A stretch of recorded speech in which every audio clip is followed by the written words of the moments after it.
বাজারে নানা রকমের কেক পাওয়া গেলেও এই বড়দিন বা নিউ ইয়ারের কেকটা নিজের হাতে না বানালে ঠিক যেন ভালো লাগে না। ভীষণ সহজভাবে এবং সঠিক পরিমাপ সহ ফ্রুটস এবং নাটে ভরপুর বেশ নরম এই প্লাম কেক কীভাবে গ্যাসের ওভেনে বানাবেন তাই আজ আপনাদের করে দেখাবো। নমস্কার বন্ধুরা, প্রতিভা রান্নাঘরে সকলকে স্বাগত। কেক বানাবার জন্য এখানে নিয়েছি 1 গ্লাস ময়দা, হাফ গ্লাস দানা চিনি, হাফ গ্লাস মানে 2টো ডিম, আর নিয়েছি হাফ গ্লাস আনসল্টেড বাটার। কেকের জন্য এই ইনগ্রিডিয়েন্টসগুলোর মাপ যদি এই অনুসারে হয় তাহলে পারফেক্ট কেক হতে কোনো অসুবিধেই হবে না। যতটা ময়দা তার ঠিক অর্ধেক নিতে হবে চিনি। এখানে 200 গ্রাম ময়দা রয়েছে, তাহলে চিনি নিতে হবে 100 গ্রাম। আর নিতে হবে হাফ গ্লাস ডিম। এখানে 2টো ডিমেই হাফ গ্লাস হয়ে গেছে। আপনারা যে গ্লাস বা কাপ মেপে ময়দা নেবেন সেই গ্লাসের হাফ গ্লাস অনুসারে ডিম নেবেন। সেক্ষেত্রে 2টো বা 3টে বা তার বেশিও হতে পারে। মোটামুটি ময়দার অর্ধেক নিতে হবে ডিম। এখানেও রয়েছে হাফ গ্লাস আনসল্টেড বাটার। আমি বোঝার সুবিধের জন্য বাটার গুলিয়ে হাফ গ্লাস বাটার নিয়েছি।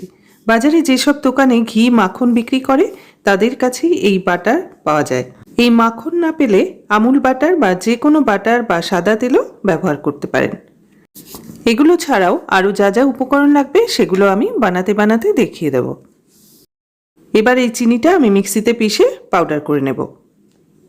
এবার শুকনো উপকরণগুলো একটা স্ট্রেনারের সাহায্যে চেলে নেব। প্রথমে ছাঁকনিতে ময়দা দিয়ে দিলাম, তারপর হাফ চামচ বেকিং পাউডার দিয়ে দিলাম, 1/4 চামচ বেকিং সোডা দিয়ে দিলাম, আর দিলাম 2 টেবিল চামচ গুঁড়ো দুধ। এবার এই উপকরণগুলো চেলে নিচ্ছি। শুকনো উপকরণগুলো চেলে নিয়েছি। এখানে সমপরিমাণে কিছু চেরি, কিশমিশ আর লাল, হলুদ ও সবুজ এই 3টে রঙের টুটি ফুটি রয়েছে, আর কিছু রয়েছে চেরি। এটা কমলা লেবুর রস। এখানে 4টে কমলা লেবুর রস বার করে এই ফলগুলো সারা রাত ভিজিয়ে রেখেছিলাম।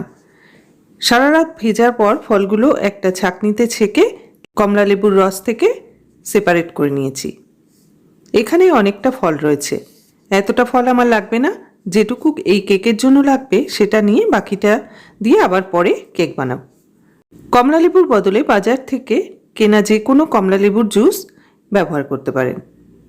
এবার যে পরিমাণ ফ্রুটস লাগবে সেটা সঠিকভাবে মেজার করে নিচ্ছি। যে গ্লাস দিয়ে ময়দা নিয়েছিলাম সেই গ্লাসেরই 1 গ্লাস ফ্রুটস নিতে হবে। লেবুর রসে ভেজানো ফ্রুটস নেওয়ার পর আরও কিছু ড্রাই ফ্রুটস এতে নিয়ে নিচ্ছি। গ্লাসে দিয়ে দিলাম কিছুটা কাজু বাদাম, কিছুটা মিঠাইগুলো ছোট ছোট টুকরো করে কেটে নিয়েছি। আমি যেসব ফ্রুট বা ড্রাই ফ্রুটস নিয়েছি এছাড়াও আপনারা এর সাথে আমন্ড, খেজুর, কালো কিশমিশ বা অ্যাপ্রিকটও দিতে পারেন। যার কাছে যেটা অ্যাভেলেবেল থাকবে সে সেটা দিয়েই বানাবেন। আর মাপটা হতে হবে যে পরিমাণ ময়দা ঠিক সেই পরিমাণ ফ্রুটসগুলো গ্লাসে মেজার করে নিয়ে এখন এগুলোকে সাইডে রেখে দিচ্ছি। এবার চেলে নেওয়া ময়দার মধ্যে দিয়ে দিচ্ছি যে চিনিটা মিক্সিতে গুঁড়ো করে নিয়েছিলাম সেটা। কেউ যদি পাউডার সুগার ব্যবহার করেন তাহলে 3/4 কাপ পাউডার সুগার ব্যবহার করতে হবে। এবার একে একে আনসল্টেড বাটার, ডিম দিয়ে দিচ্ছি। সাথে যে কমলা লেবুর রস রয়েছে তার থেকে হাফ কাপের মতো কমলা লেবুর রস দিয়ে দিচ্ছি। এখন এই মিশ্রণটা একদিকে রেখে কেক টিনটা রেডি করে নিচ্ছি। এরকম স্কোয়ার শেপের একটা কেক টিন নিয়েছি। এবার সম্পূর্ণ কেক টিনটাকে বাটার দিয়ে ব্রাশ করে নিচ্ছি। কেক টিন ছাড়াও যে কোনো অ্যালুমিনিয়াম বা স্টিলের বাটিতে গ্যাসের ওভেনে কেক বানাবার জন্য ব্যবহার করতে পারেন। সম্পূর্ণ কেক টিনটা বাটার ব্রাশ করার পর কেক টিনের নিচের মাপ করে কেটে একটা বাটার পেপার টিনের নিচে বসিয়ে দিচ্ছি। এতে তৈরি হবার পর সহজেই কেকটা কেক টিন থেকে উঠে আসবে। বাটার পেপার না থাকলে সাদা কাগজ বা বাটারের উপর একটু ময়দা ছড়িয়েও কেক টিনটা রেডি করে নিতে পারেন। বাটার পেপারের ওপরও বাটার গ্রিস করে দিচ্ছি। কেকের জন্য কেক টিন রেডি করে নিয়েছি।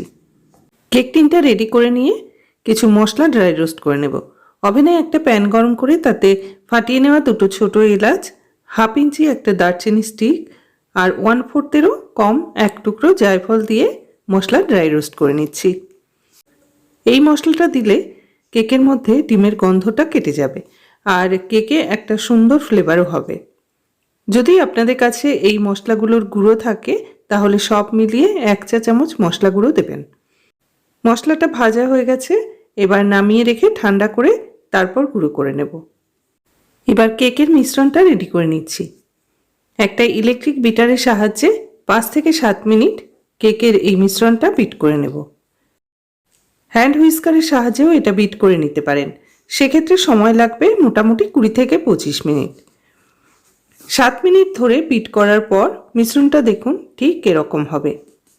খুব বেশি পাতলাও না, আবার খুব ঘনও না, ঠিক এরকম কনসিস্টেন্সির হতে হবে। গ্যাস ওভেনে কেক বেক করব, সেই জন্য গ্যাস বার্নারটা জ্বালিয়ে একটা বড় প্যান ওভেনে বসিয়ে দিলাম। তার ভেতরে একটা স্ট্যান্ড বসিয়ে ওপরে ঢাকনা দিয়ে হাই ফ্লেমে 5 মিনিট প্যানটা প্রিহিট করে নেব। এবার কেকের ব্যাটারে পরবর্তী ইনগ্রেডিয়েন্টসগুলো মিশিয়ে নিচ্ছি। দিয়ে দিলাম 1 চামচ মধু। মধু ব্যাটারের সাথে মিশিয়ে নিয়ে দিয়ে দিচ্ছি ড্রাই রোস্ট করা এলাচ, দারচিনি আর জায়ফলের গুঁড়ো। আর দিচ্ছি 1 গ্লাস ফ্রুটস। সব কিছু নেড়েচেড়ে মিশিয়ে নিচ্ছি। কেকের ব্যাটার একদম তৈরি হয়ে গেছে। এবার এই ব্যাটার কেক টিনে ঢেলে দিচ্ছি। সম্পূর্ণ ব্যাটার ঢেলে দেওয়ার পর কেক টিনটা 2 থেকে 3 বার একটু ট্যাপ করে নিচ্ছি। এতে যদি এয়ার গ্যাপ থাকে তাহলে ঠিক হয়ে যাবে, আর ব্যাটারটাও সমস্ত জায়গায় সমানভাবে ছড়িয়ে পড়বে। এদিকে বেকিংয়ের জন্য প্যানও রেডি হয়ে গেছে। এবার কেক টিনটা খুব সাবধানে প্যানের ভেতর বসিয়ে দিচ্ছি। প্রয়োজনে সাঁড়াশিও ব্যবহার করতে পারেন। তারপর ঢাকা দিয়ে হাই ফ্লেমে 10 মিনিট, তারপর লো টু মিডিয়াম ফ্লেমে আরও 30 থেকে 35 মিনিট বেক করে নেব। 45 মিনিট পর কেক বেশ ফুলে উঠেছে আর ওপরের কালারও বেশ ব্রাউনিশ হয়েছে। একটা টুথপিক ঢুকিয়ে দেখে নিচ্ছি কেকের ভেতর কাঁচা আছে কিনা। টুথপিকটা একদম শুকনো, এর মধ্যে একটুও ব্যাটার লেগে নেই। কেকটা একদম ঠিকঠাক বেক হয়েছে। এবার একটা ঢাকা দিয়ে ঠান্ডা হওয়া অবধি অপেক্ষা করব। কেক ঠান্ডা হয়ে গেছে, প্যান থেকে বের করে এনেছি। এবার কেক টিন থেকে কেকটা বের করে নেব।